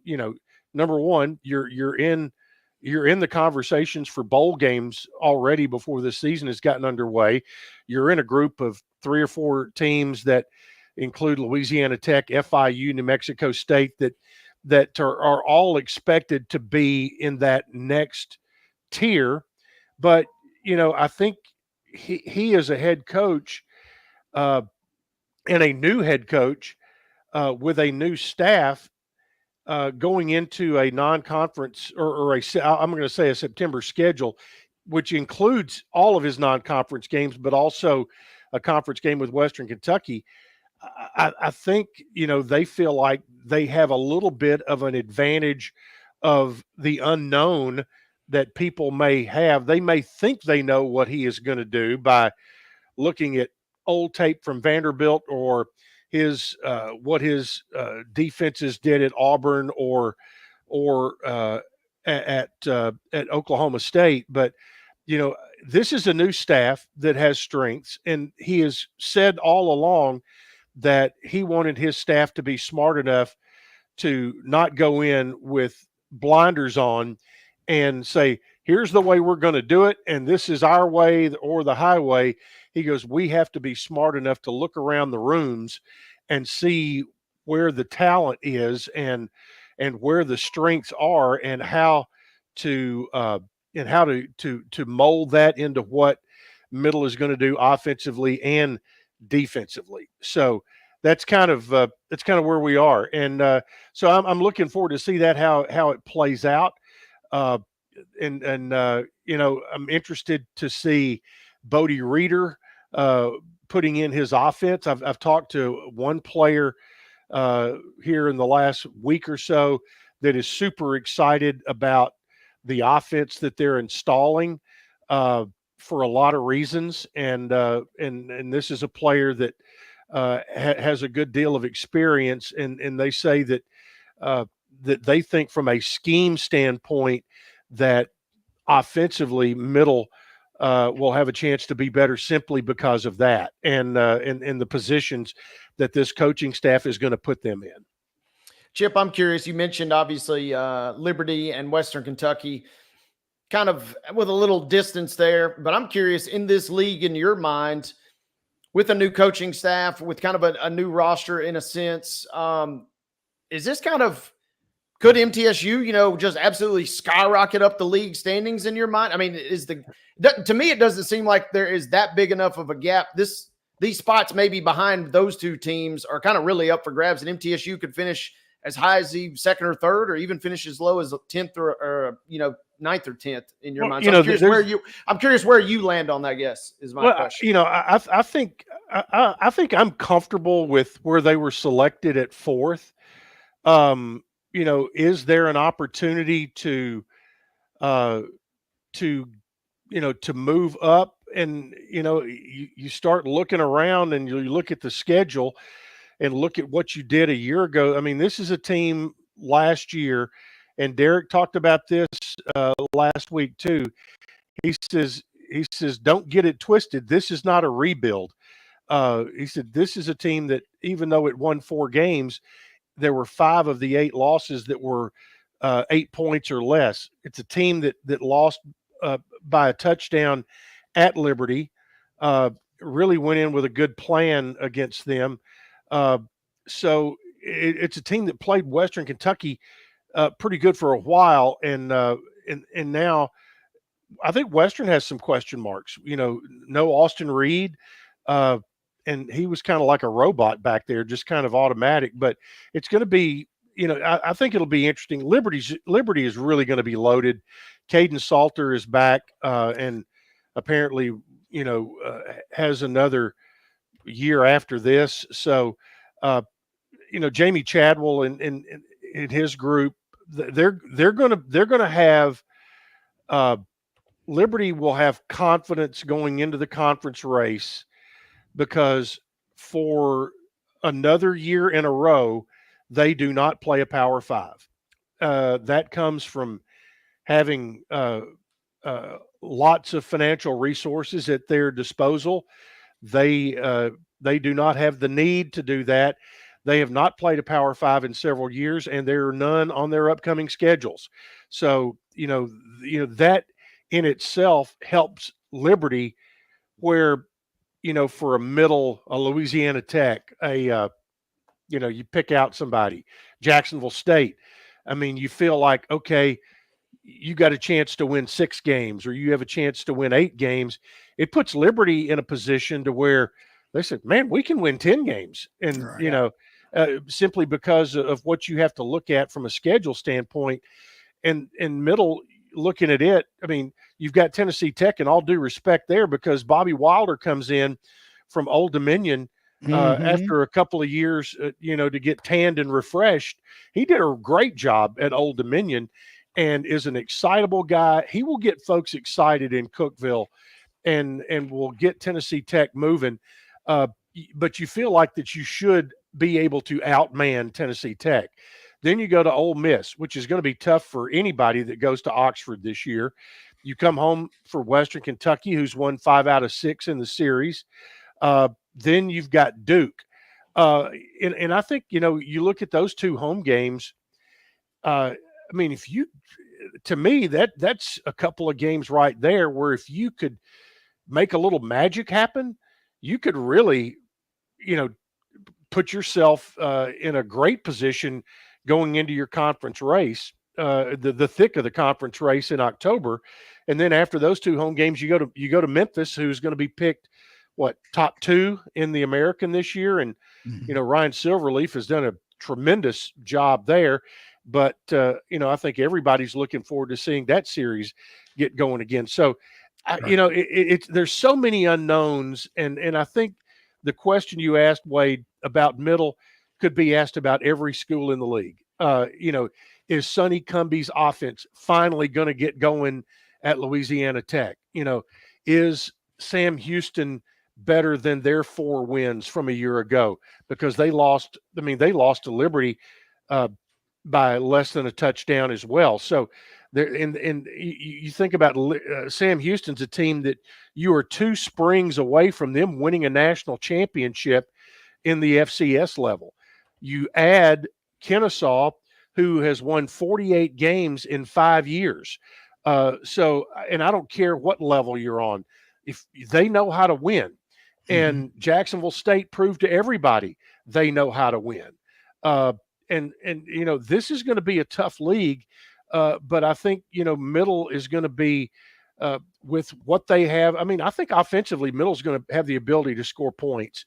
The offensive line right now is the big question. On the defensive side, the defensive line is the big question. But what did they bring in a ton of? Offensive linemen and defensive linemen to give themselves some opportunities. On the offensive side, I think the skill positions are set. Defensively, you lose 9 of 11 starters, but you bring in some transfer guys who automatically make you old in the secondary, old and experienced, which is what you want. And so I'm excited to go watch them practice and see how this group starts coming together, especially because the official number out of Derek's mouth is 59 new guys on the roster that were not on the roster at Sam Houston last year. That's a lot. That's a lot. Chip Walters, the Blue Raider voice, joining us here on Main Street Sports today. Chip, before we let you go, 2 things.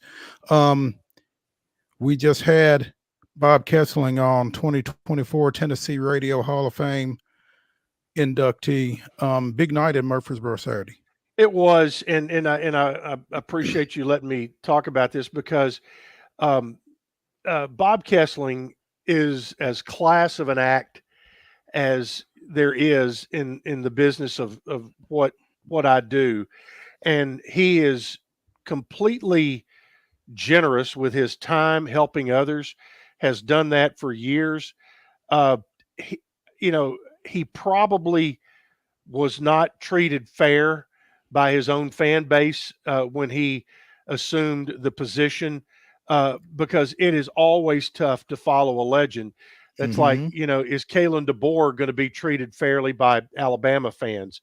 But Bob was the total class all through that. And for anybody that didn't think Bob KESLING paid his dues, he did minor league baseball, and he did, how many hundreds of women's basketball games, including calling 6 national championships for Pat Summitt. So Bob KESLING paid his dues. And but the thing is, when he got the football and men's basketball position, Bob never changed. Bob has been the same ever since. And there could not be a more I think Bob is very appreciative, but there's not a more appropriate person to be inducted into the Tennessee Radio Hall of Fame than Bob KESLING, and it was really fun to be there with him and our table. You would love to have been at our table. It was me, Plaster, Dick Palmer, Bradley Lambert, Neil Price, and Mike Keith. That was our table on Saturday night. So the can was open and worms were everywhere. Spilling out. Yeah. Absolutely. Yeah. And your roundtable tomorrow, Chip? Roundtable show tomorrow morning. Really, it kind of fell in my lap because Sunday afternoon I had no idea what I was going to do for this Wednesday, and I thought, the Olympics are going on. Let me send a couple of messages. So tomorrow morning I've got Erin Hayes, Dean Hayes' oldest daughter. She from her home in Alabama, talking about all of Middle's Olympic track and field Olympians who have gone from here and represented Middle and represented numerous countries around the world. Tony Reyes, who is a Middle grad out of the College of Mass Comm, he is a camera operator for NBC in their coverage. As a matter of fact, the Maria Taylor stuff at night, whenever you see her go out of the studio, like last night she was over in a museum, he is assigned to her. He's doing all her outside video work. Oh, wow. So he also works for NBC during Notre Dame football and Big Ten football as a Steadicam operator. So we talked to him about NBC's production, including where he was during the opening ceremonies. You'll need to tune in for that. And also the Queen. I've got Teresa Walker on from her spot in Lille, France, where she says, I can't even say it. She says it in the perfect French pronunciation. But we talked about her assignments and her experiences at 6 different Olympic Games, and that's all tomorrow morning, 9 to 10 a.m. There you go. Action packed. It is. It was funny. Like I said, it fell in my lap. It came together. I'd always rather be lucky than good. Shh. Words to live by. Amen. There you go. Absolutely. It must be an MTSU credo, but it's best when you're lucky and good. Well, that's true. Yeah. And I think we can all speak to some of that as well. Anyway, Chip Walters, the Blue Raider voice, joining us here on Main Street Sports today. Chip, we appreciate it. Aside from Raw, your favorite Eddie Murphy movie before we go? My favorite, I would have to say Trading Places. Okay. All right. So, all right. That's solid. I can hang out with you fellas for a while. I feel like that. Morte. Randy. Feeling good, Lewis. Yeah. Well, wait a minute. Yeah. But I have to back up just a little bit. I will say that Trading Places is my favorite movie. Mm-hmm. My favorite scene that Eddie Murphy ever did was Mr. Randy Watson from Coming to America. Yes. Oh, goodness. You're getting too deep into the list now. We're going to have to cut you loose. Chip, we appreciate it. We'll see you next Tuesday. Children are our future. So there you go. Get him out of here, Mark. Thank you, Chip. When we come back here on Main Street Sports today, presented by the Tennessee Orthopedic Alliance, it's the grab bag, and it'll probably be rolling into Top 5 Tuesday, our favorite Eddie Murphy movies. So stick around when we come back after this break.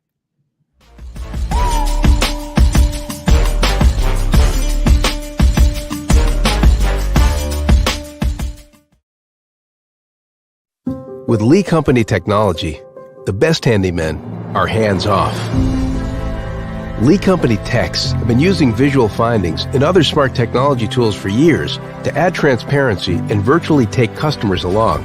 You see what we see, whether we're in a crawl space or on a roof.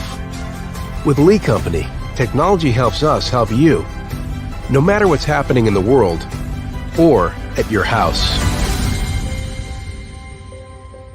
Piggly Wiggly, located in Neely's Mill Shopping Center, is Columbia's locally owned and operated Cost Plus 10 grocery store dedicated to serving the community with low prices and smiling faces.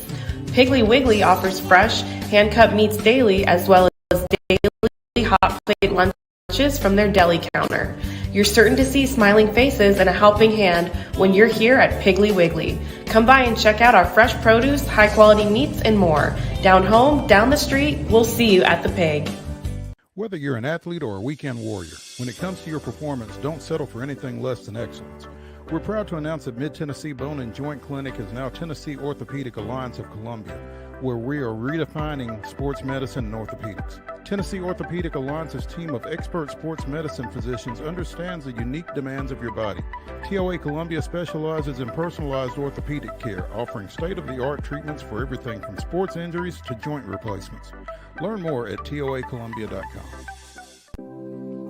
Custom Stone Handler supplies over 600 distributors and suppliers with quality stone products. Along with River Stone, we produce and distribute over 100 building, landscape, and other bulk products. Our goal is to provide quality products, service, and partnerships to ensure our customers' success. We firmly believe that the measure of any person or company is how they treat other people and customers. Give them a call at 931-490-4990 or visit CustomStonehandlers.com.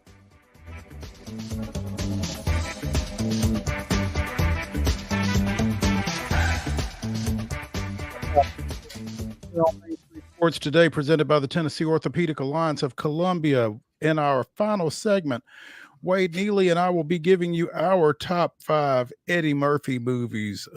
Chip may have let some cats out of some bags at the end of that last segment, but nevertheless, he's got a lengthy filmography. He does indeed, and rarely does he miss. Now I won't say never, but rarely does Eddie Murphy miss. Rarely does the NFL miss. And there is a saying, Wade, that the same thing that'll make you laugh will make you cry. Yesterday on these very airwaves, we discussed the upcoming 6-game suspension for Houston Texans and former Tennessee Titans defensive end Danico Autry for violations of the performance-enhancing drugs policy. Well, today we find that Titans outside linebacker Arden Key is facing similar sanctions. I don't have much to comment on it until that comes out from the league, Brian Callahan said this morning when asked about it. It's not something that you want to hear, but we don't have a choice. We have to go play football with what we have. So, Titans will be without Arden Key to start the season, specifically against the Bears, Jets, Packers, Dolphins, Colts, and Bills. So he will miss one division game. Yeah, not a good look. And unfortunately for the Titans, Arden Key, as talented as he is, they were really kind of pinning a lot more on him in the sense they didn't really address the depth in kind of his position group as much maybe as you would have liked. And so that could have worked out great. Obviously, I think this is a guy that's going to be a key piece of this team and would have been a real key piece. But the fact that you don't have that depth and you didn't really pursue some of that around him, now you're really kind of in a bind. I mean, very not too dissimilar to what we just talked about with the Texans yesterday. Right. He and Harold Landry were looking to be the starters on the outside coming into the season. You also had Rashad Weaver and Caleb Murphy and a rookie Jalen Harrell. But, you know, the Titans did sign Shane Ray last week. Maybe a little preemptive signing. Maybe we'll see. You would think that they're going to have to kind of look at some other pieces here over the next few days to try to address that as well, though, just as like you said, if nothing else from a depth standpoint. So stay tuned. And you kind of obviously, as long as you got Big Jeff and Sweat kind of in the middle, maybe they kind of can make some jobs a lot easier.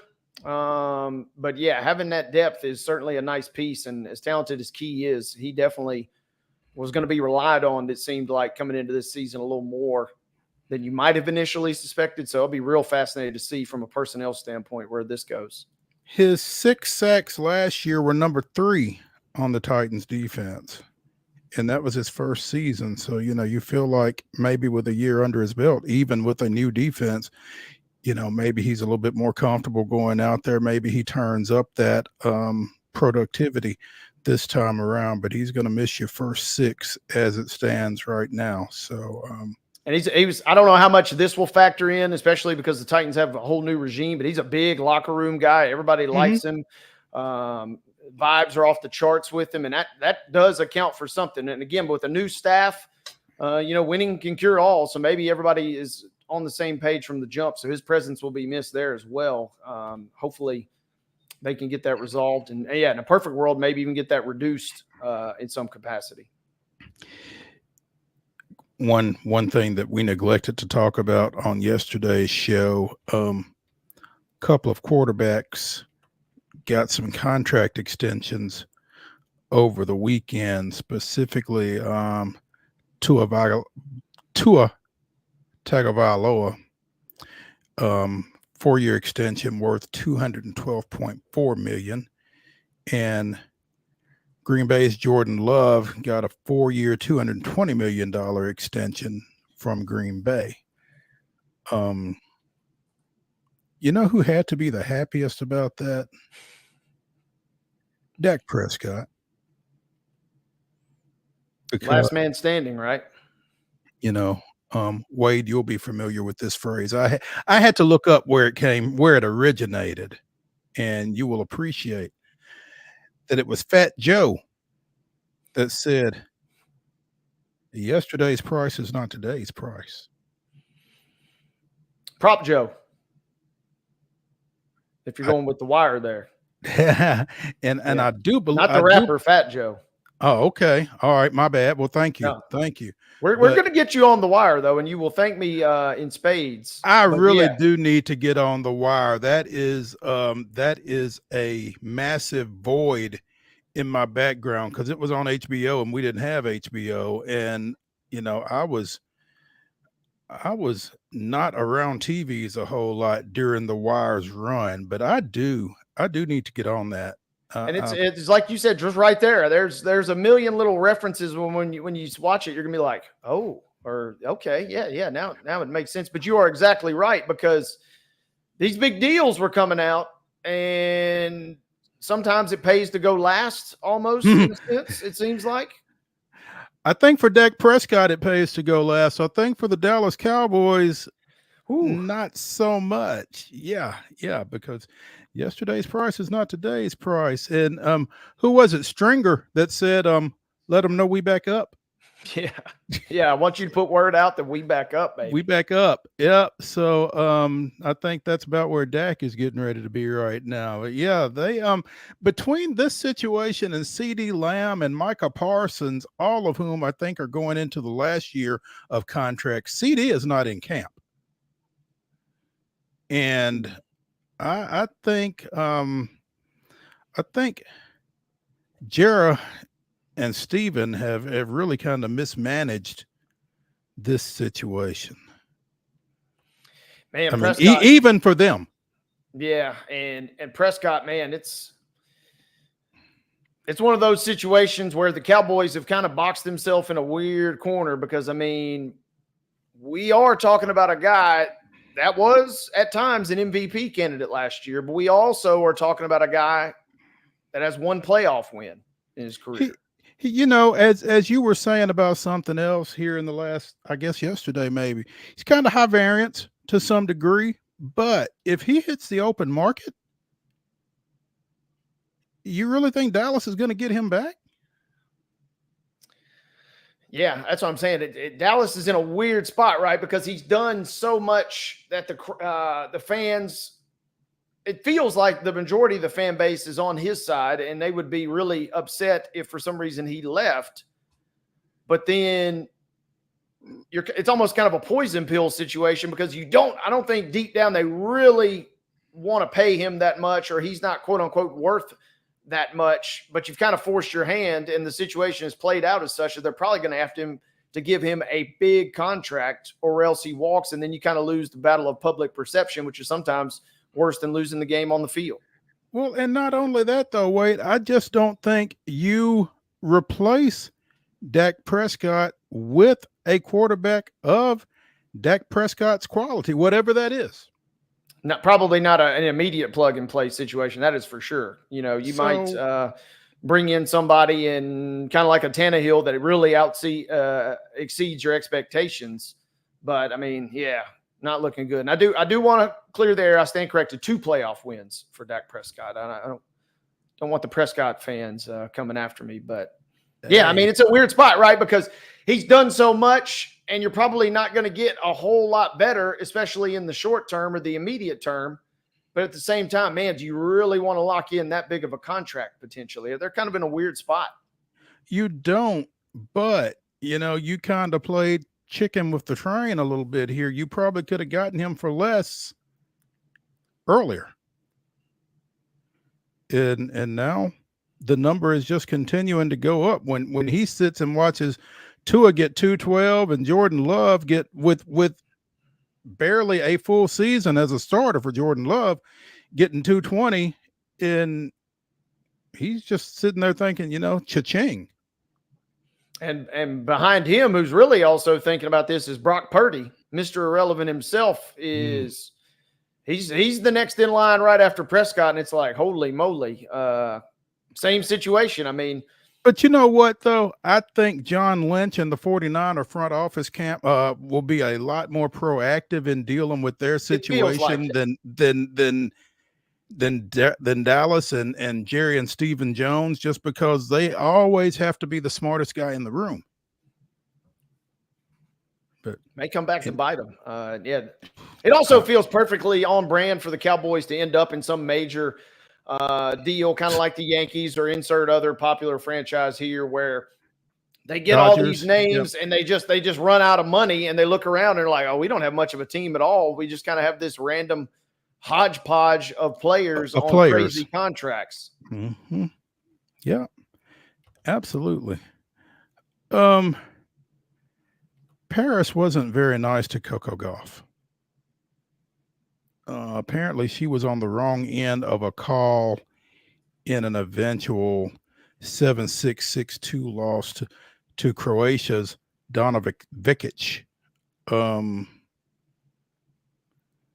That resulted in an argument and an emotional Gauff, who apparently just never really recovered from that call in that loss. And so she is out of the Olympic women's singles competition. She's still in it in women's doubles and in mixed doubles, but tough loss in the third round for Coco Gauff in women's singles earlier today.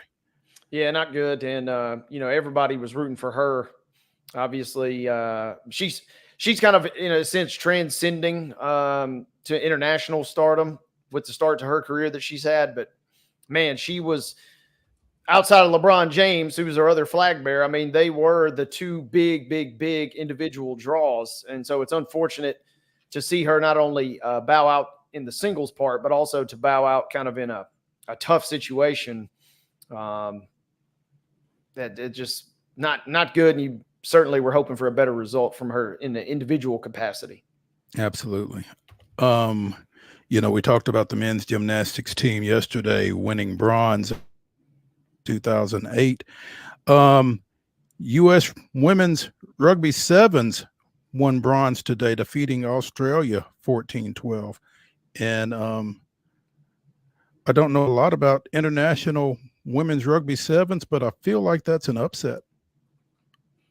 Felt like an upset, and I watched just a little bit of their match versus not England, Great Britain, as they're quick to point out in these Olympics here. So I watched a little bit of that yesterday, and they did better in the sevens, obviously, than the men did. But yeah, it feels like they're kind of on the come up a little bit, and so a strong showing. And that's kind of the fun part. Like I somewhat towed into the waters yesterday.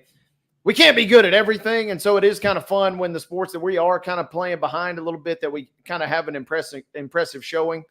And New Zealand takes the gold, Canada finishes runner-up, and then we settle for the bronze there. Hey, but when you've never won a medal before, you'll take it. And when you were down 12-7 in the waning moments and you score on a length of the field run to win it, you'll take it. So pretty dramatic victory for the women's rugby sevens to get that bronze. So congrats to them.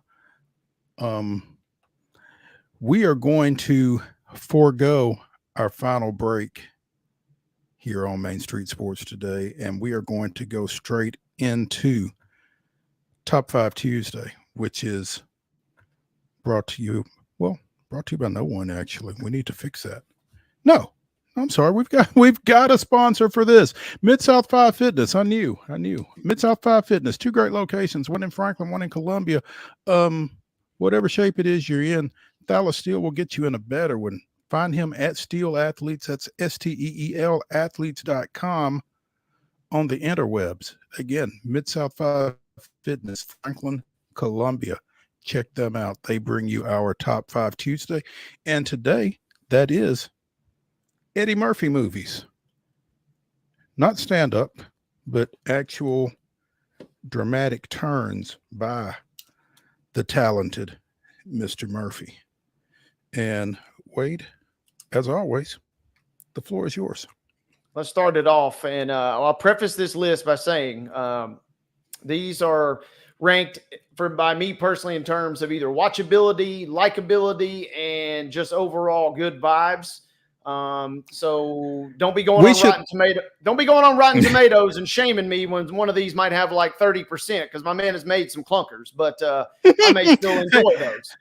Now let's also say this. This is by movie, not by vehicle necessarily. So if we say Beverly Hills Cop, that does not necessarily cover 1, 2, 3, and 4. It's the specific movie to me. So oh yeah, that franchise in particular. Yeah, for sure. yeah. So right. with that being said, let me start it off though with straight out of the gate. Give me the Nutty Professor. I had to look this up, Mo. There are only 10 listed actors in the Nutty Professor. And like 3 of them are basically extras, including Montel Jordan, who plays a small role as himself. But I mean, Eddie Murphy is that movie. So to me, that is the quintessential Eddie Murphy movie. I mean, just the dinner table scene alone that is just cinematic genius, and he does it so well. I got to go Professor Sherman Klump and give me the Nutty Professor straight off the rip. I am going to straight off the rip go with the first one, 48 Hours. He and Nick Nolte. When it opens with him singing Roxanne in his jail cell, it only gets better from there. Yeah, 48 Hours, the first one. Up next for me, go back to 88, Coming to America. I mean, it's really about as good as it gets. You get him, you get Arsenio. I mean, the laughs are going. I mean, it lives on today. There are just memes that live on today. That's kind of the classic rewatchable movie. I go Coming to America from 88. You talk about there maybe being 10 actors in the Nutty Professor. Harlem Nights was an ensemble cast, and he kind of pulled it all together, but my goodness, the talent that was on the screen in that movie. You got Eddie Murphy, you got Richard Pryor, you got Red Fox, you got Delarice, and you can't help but be funny in that one, and they certainly were. Give me Harlem Nights at number 2. Yeah, that's a like you said, an ensemble cast. I mean, they're throwing heat. That's a flamethrower type cast right there. Up next, this is the one that kind of a little bit of a renaissance in some regards, but it's animated. You got to go Shrek for me for number 3, because when Donkey comes out, I mean, this was kind of in that stretch where we're like, man, does my man still got any fastball in him? Has he got any juice left? Yeah. Has he got any juice left? We don't know. But one thing we did know after that, it was he was going to be paid for the rest of his life very handsomely, because Shrek obviously then spawns all kinds of royalties to his credit. So I got to go Shrek, though, the original, with number 3. Oh, my number 3. I'm going to go back to his action movies. I'm going to go to the original Beverly Hills Cop, the first one. Again, does not miss as Axel Foley. So, yeah, I mean, that should have been both of our number 1s, but I mean, this guy's got so many that I mean, there was fruit to be had. Absolutely. Well, there's value deep in this draft. That 100%. That's a tremendous value pick. I'm gonna go off the rails a little bit. No, I'm gonna save that for the last one. I'm gonna save that one for the last one. But I remember when this one came out, man, just give me, how about Dr. Doolittle? When you're talking about Eddie Murphy. I mean, this was kind of right around my sweet spot. I didn't get to really enjoy, 48 Hours I got to watch growing up, but you really didn't get the true vibes, because it was kind of, I was a little too young to really bring it all in. But Dr. Doolittle was kind of right in that Nutty Professor sweet spot for me. So I'm taking that one as well from 98. At number 4. Did you go with Coming to America? The original. The original. Okay. All right.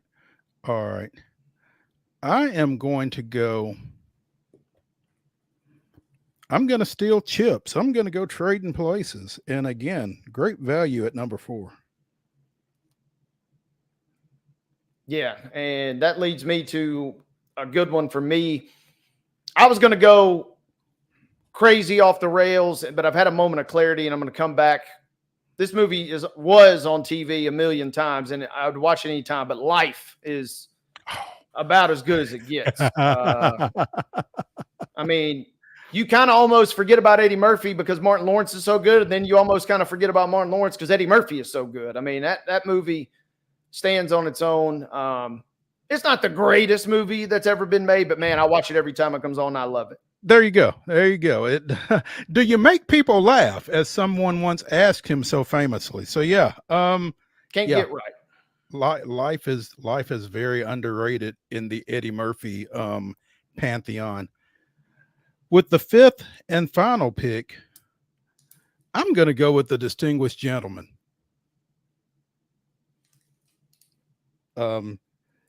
It's I guess it runs a little bit too close to today's politics, but yeah, I like it. There's some great stuff in there. The Distinguished Gentleman is my number 5. So there it is.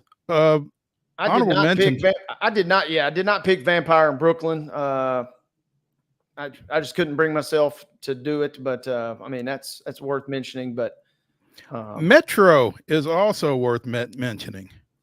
A very, very underrated action movie by Eddie Murphy there as well. So, and I'm gonna get roasted, but I watched Beverly Hills Cops. I watched Beverly Hills Cop 3 a lot growing up, and I wasn't a film critic at 9 or 10 years old, but I mean, so I kind of enjoyed it. I mean, Judge Reinhold's not bad in it too. So I mean, 10% on Rotten Tomatoes. I feel like a real ding dong right now, but I mean, hey, I enjoyed it growing up. That's always been my thing. That I enjoy it, and all 5 of those, the answer is a resounding yes. So that is Top 5 Tuesday, here brought to you by Mid-South 5 Fitness. 2 great locations, one in Franklin, one in Columbia. Be sure and check them out at Steel Athletes, STEEL athletes.com. That's going to do it here for the Top 5 Tuesday edition of Main Street Sports Today. Be sure and come back with us tomorrow right here, 2 o'clock on these very same airwaves. We will see you then.